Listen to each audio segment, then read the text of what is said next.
Kaya palagi tayong magmas, idol. Kasi, yun, marami, no?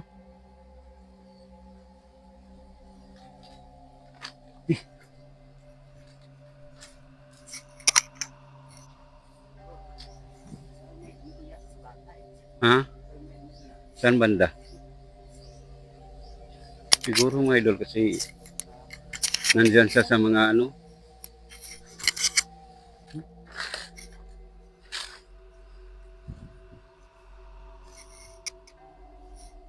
nandito ngayon sa area na to, mayroon talaga elemento dito. Yung mga engkanto. Dito banda marami talaga. Minsan nga yung sinasabi ko na ano, sinasabi ko na tulay na palaging may na-accident. Minsan daw nga meron isang santelmo. Tubig. Tubig, no? Ayaw galing sa iba. Hindi. Dito lang sa gitna, bro. Kasi Wala naman sa taas, oh. yun siguro. Tubig yan sa ano. Oh. Yung mga idol yung tubig. Bro, may tao sa baba? Ah, May tao sa baba? sa Rinig mo? Ha? Parang gumaganon, bro. sa banda.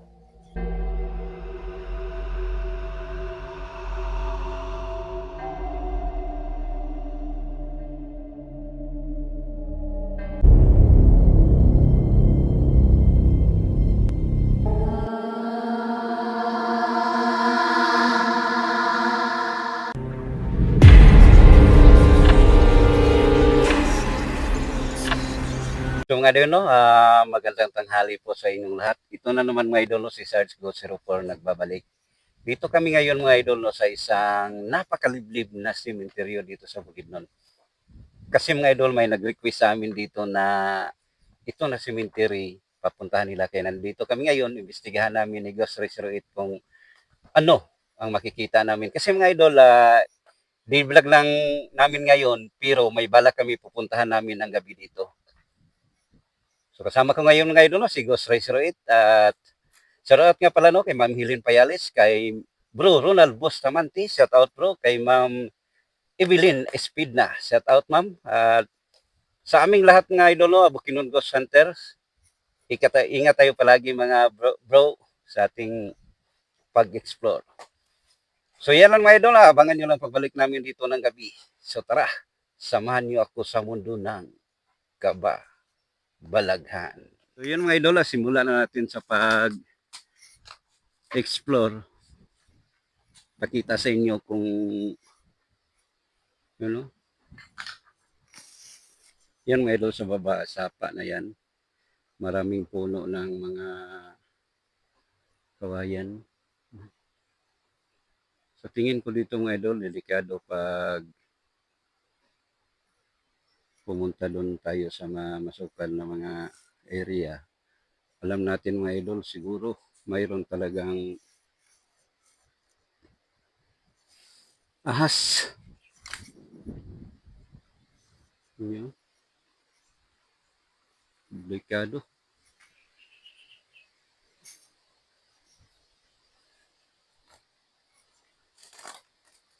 Tabi-tabi po.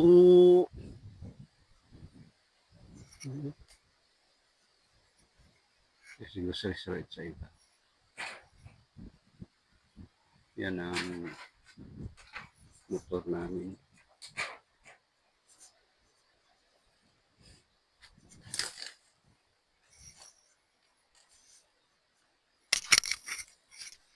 Napaka-creepy talaga dito mga idol. Siguro pag pumunta tayo dito ng gabi, mayroon talaga tayong mga mahagip na kakaiba.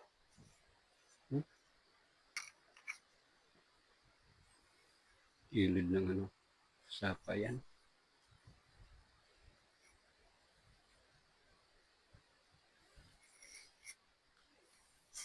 Grabe bro, sapa pala yun bro. Hmm? Tingnan mo, dinadaanan mo bro. Baka apa kayo ng ahas. Oh.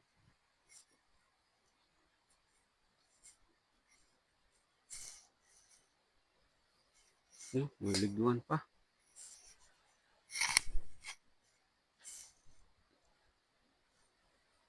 Bahay ng no, liguan.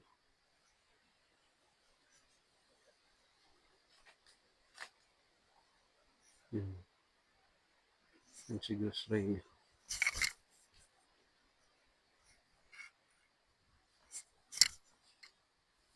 Kaya palagi tayong magmas, idol. Kasi, yun, marami, no?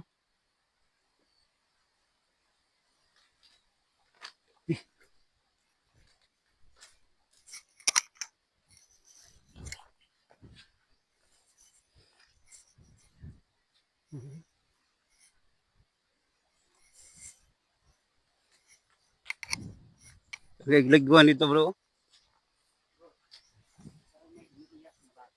Ha? Saan banda? Siguro mga idol kasi nandyan siya sa mga ano.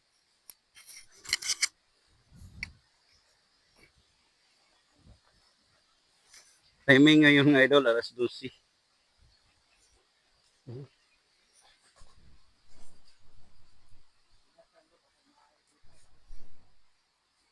Yan yan.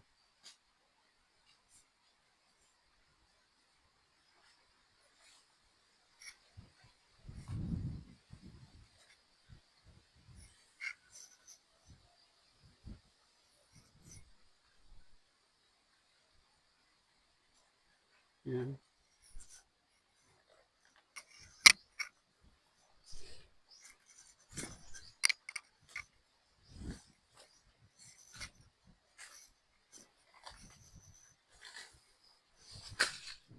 Totoo pala mga idol na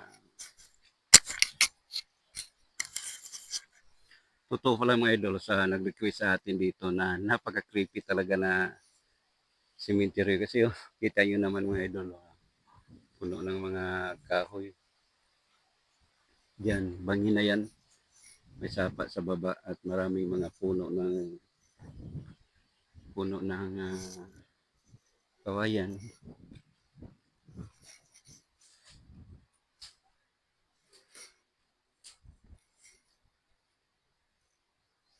Kalusukuan dito bro. Pantay sa mga mananap bro. O kanang kutsukan ba? Bata.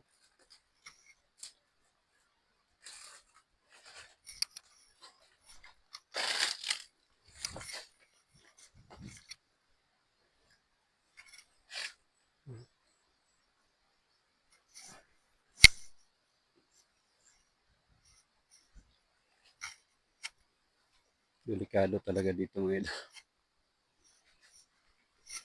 Kita nyo naman mga idol ang sa baba. Napakadelikado sa mga ahas. Ang sementeryo. Sa tingin ko dito mga idol, parang wala na nakalibing na mga bago. Eh. Wala, kasi wala akong nakita na bagong libing. Pero baka may makita tayo doon sa may baba.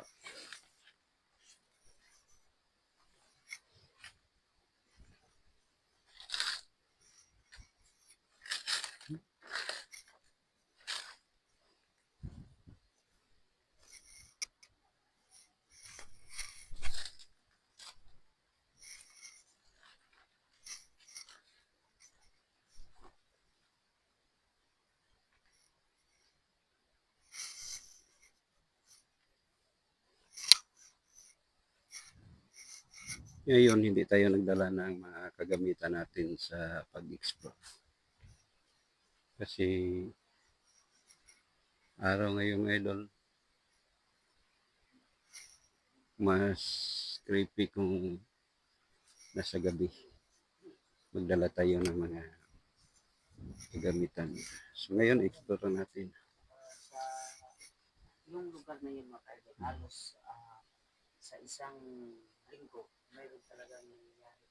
Mayroon na mamatay. May disgrasya. Kung hindi ma-accidente, nagpapagdaan. Oo nga bro, no? May Oh. lumiliyap din dyan na motor. No? Na, So dito nilibing bro, na ang iba, karamihan. karamihan ang Kasi karamihan na disgrasya at aksidente do, taga rito din.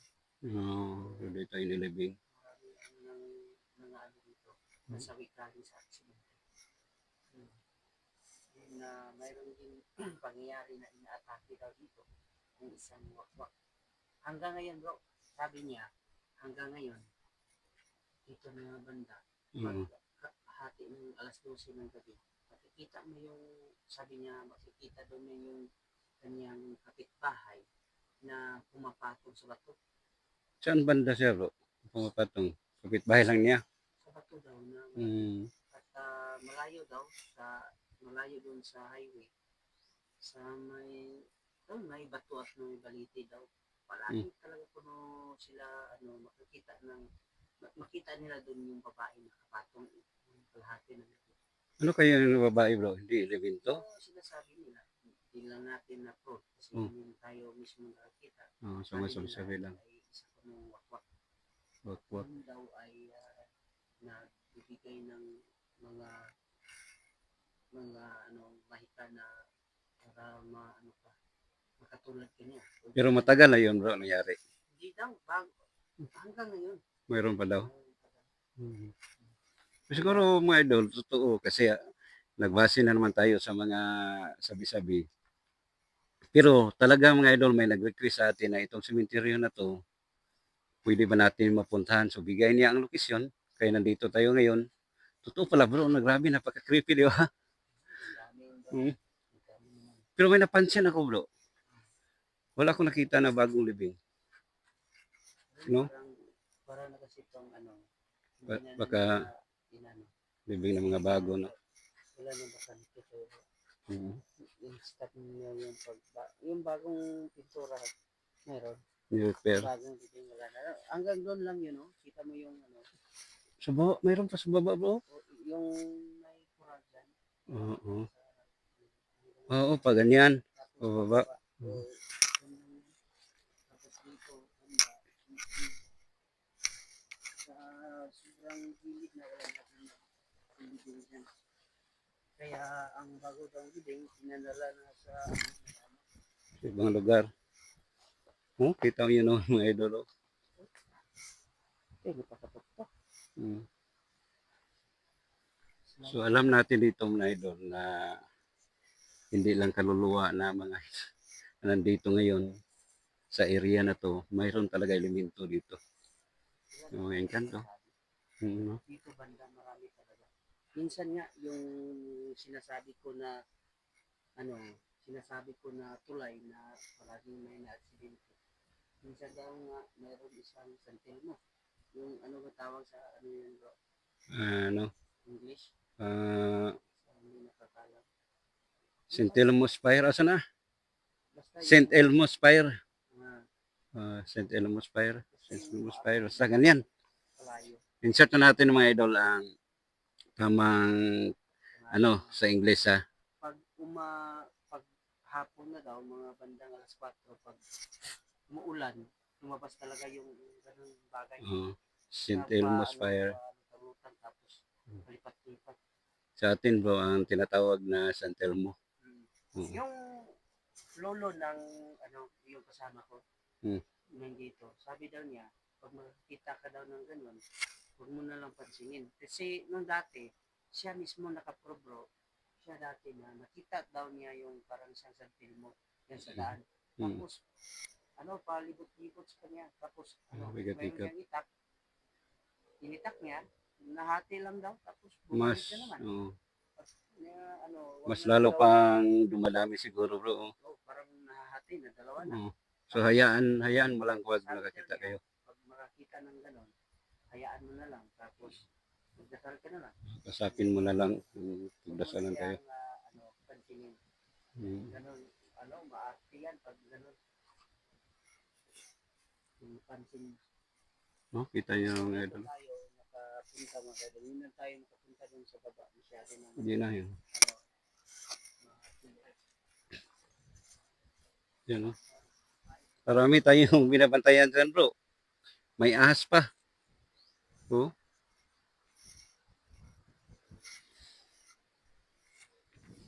Pero mga idol, babalikan natin dito ng gabi.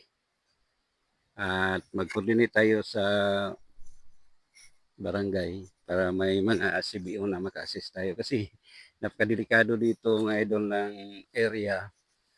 Hindi natin alam ang ibang tao. So mas mainam ng mas mabuti na magpaalam tayo ng maayos. So,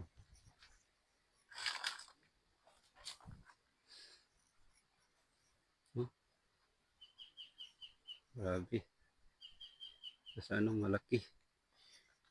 Halos mga malaking kahoy. Ay, ganyan bro. Dalawa yan eh. Tubig. Tubig no? Ayaw galing sa bahay. Hindi. Dito lang sa gitna bro. Kasi Wala naman sa taas oh. yung siguro tubig yan sa ano. Oh. Yung mga idolo yung tubig.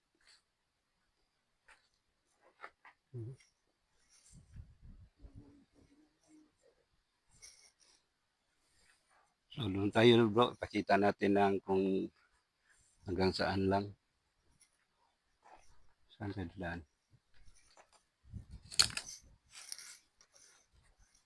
Kado dito bro. Banakon.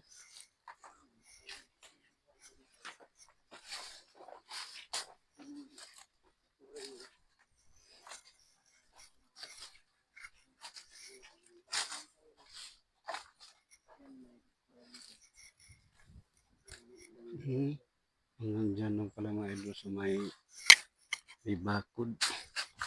Mayroon na siyang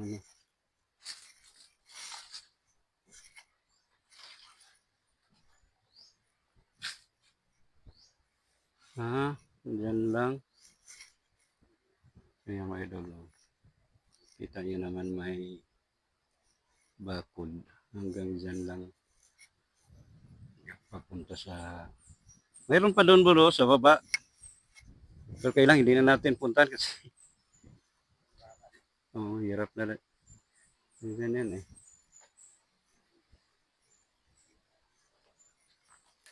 Meron na kasi siya na kung sa amin pa natawag ay layog, nilalayog. Ito. Ni ano siya, dinakapil siya ng isang pulis tao naman daw, pero iba lang yung Ay! Yung pangyayari din sa Cotabato bro, yung na-interview natin na bigla siyang inatake ng so na bigyan na lang siyang sinakluban, sa ano daw, sa may tubuhan. tubuhan. Tubuhan din. Tapos malabas daw bigla sa tubuhan. Pag nalingon daw siya sa yung sabi niya, Ramdam niya talaga mayroon. pero yun, inatake talaga siya. Hmm. Pag ganun ko no, pag gusto mo lumalaban ka, huwag mong kung may taka, itakin mo sa Harapan niya. harap mo, hindi yan sa likod mo. Hindi yan sa harap mo, nasa likod. Sa likod mo yan. Sumasabit. Tapos, para kung i-bypass mo sa Hangin harap yung itakbo mo yung ganon, sa likod. yung matamaan mo yung Sabi ng mga matatanda, di ba? yung sabi na nila tanda. Marami na kasing narinig namin o mismo yung mga kamag-anak namin na kapagsabi na ang mayroon talaga yung ma-atake na tawag yung sabi na aswang. Isa na yun bro, nung doon tayo sa Cotabato eh. Aswang. Na-interview pa natin to yung babae. Kung hindi nyo hindi naniniwala dyan, hindi yan totoo, wala naman problema. Pero baka hindi yan umaabot sa inyo na pangyayari, walang ganon. Kasi dito sa amin mga idol, maraming mahawak ng itim na makita dito sa amin. Tinatawag nila na black magic. Black magic, o ginagamit yan sa panglaban natin, panglaban nila dati ng ating mga ninuno. Yun ang ginagamit nila para mananalo sila sa laban natin. Yung ngayon, ganun din yung ginagamit nila sa panglaban dito sa atin. Kaya sa kanila, advance sila sa kanilang mga gamit pangdigma. Dito naman sa atin, itak lang yung dala sa atin.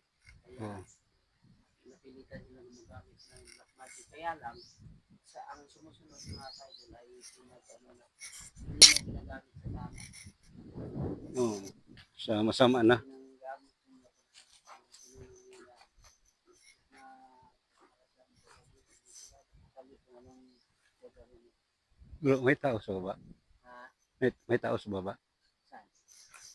Rinig mo? Ha? Parang gumaganon, bro. Dito banda. Oh, rinig mo? Di parang isang Mm. kapas. Ano? May narinig kami mga idol sa baba na parang may tao. Kaya nagtanong ako sa grocery. Punta tayo taas. Oh, tutin pa natin bro, hindi nakuha sa video natin dito eh.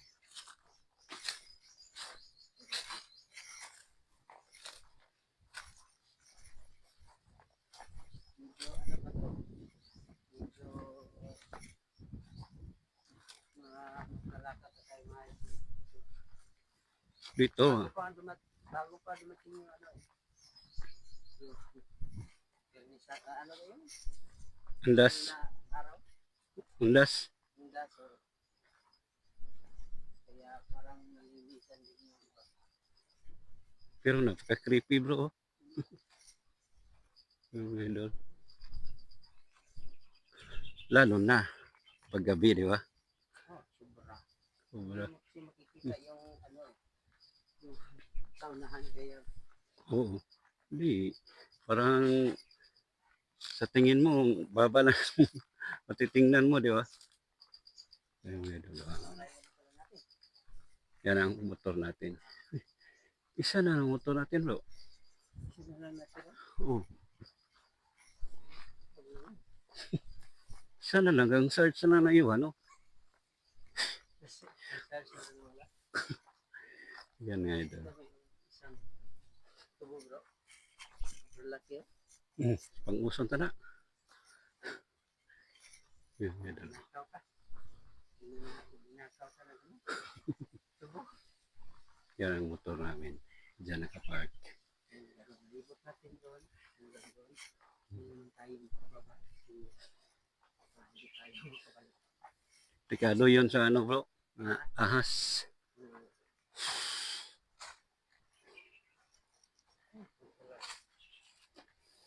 So mga idol, tapos na tayo sa pag-explore.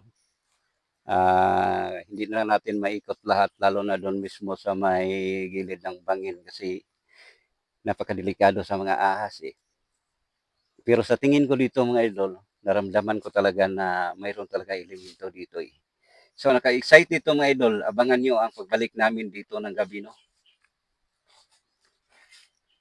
Doon kayo ma-excite kasi may naramdaman kami kanina, hindi lang namin ini-react sa aming video kasi araw eh. Baka hindi kayo maniwala. Pero mayroon talaga mga idol. So abangan nyo lang, pagbalik namin dito ng gabi, kasama ko ang Team Bukidnon Ghost Hunter, no? At siya nga pala mga idol, no? Sa hindi pa pala nakasubscribe, no, kay Ghost Ray 08, bisitahin nyo ang kanyang channel mga idol, no? At kanyang FB page. So siguro hanggang dito na lang tayo. Keep safe and God bless all.